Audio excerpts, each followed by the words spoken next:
I know her weaknesses. So I just want to implement my game plan from the start and take advantage of everything that she does wrong in the ring.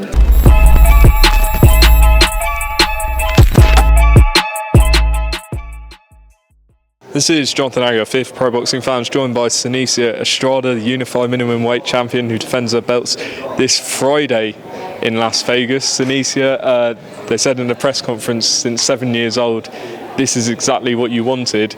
I remember when you signed for Top Rank and you had your first fight, you got emotional at the press conference because of all the inactivity and stuff. So how does it feel to be headlining here in Vegas, defending your belts?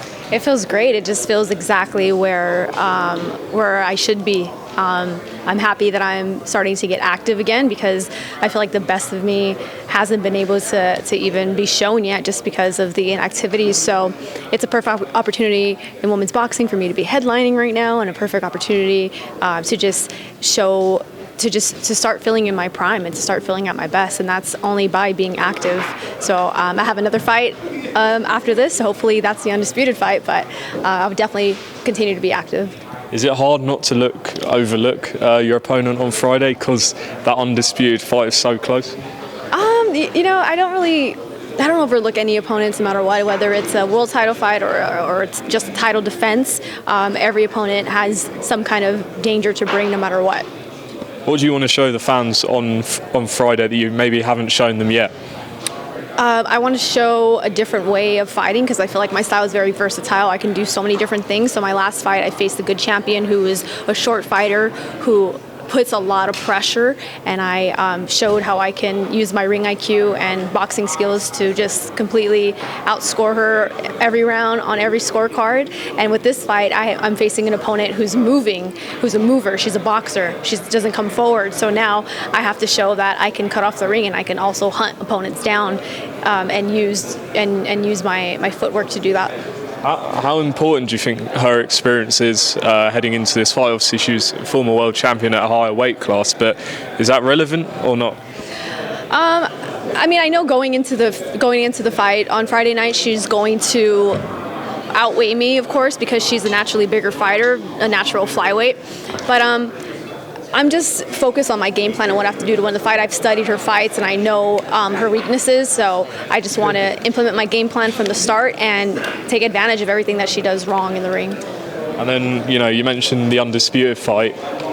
Beyond that, what are sort of the names you can get into that will, be those big name fights, big money fights? Because if you look at like the 130, 35, 40, there's so many big fights. I'm guessing that's a bit too high up for you. Yeah. But are there any big names out there you think you could make the weight for? I want to have the Undisputed Fight at 105 next. That's the goal. And I hear Yokosta Vaya is going to be here at my fight on Friday, so hopefully that's the start of making the fight happen. Because I want to be undisputed at 105 and then move to light flyweight and fight there. I know Kim Cavao is fighting Jessica Plata in October, so I would like to face the winner of that. And then from there, go to flyweight and then hopefully face Marlena Esparza for the rematch for all the belts. Yeah. Okay. And bantamweight's might be a little too high for me, but I am willing to have a bantamweight fight if it makes sense with a bantamweight fighter. And such a big weekend in Vegas. Are you looking to kind of steal the show over all that stuff that's happening on Saturday? It's going to be hard to steal the show against Crawford and Spence, but I'm excited to see that fight on Saturday and see the outcome of it. But yeah, I'm definitely looking forward to putting on a very exciting performance and a memorable one. And who have you got in that fight? Oh man, I keep going back and forth. I mean, it's going to be a tough decision, but I think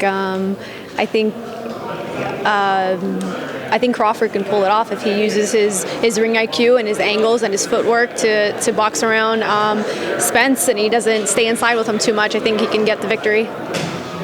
Just final one. Have to ask you about a fight coming up in October, Fury and Ngannou. What do you think of that fight? I've never seen the other guy fight. What's his name? Ngannou. I've never seen him fight, so I don't know. But I love Fury, so I'm always excited to watch him fight, no matter who he faces. Fair enough. Well, business on Friday here in Las Vegas. Seniesa Estrada, good luck fighting on ESPN. Thank you so much.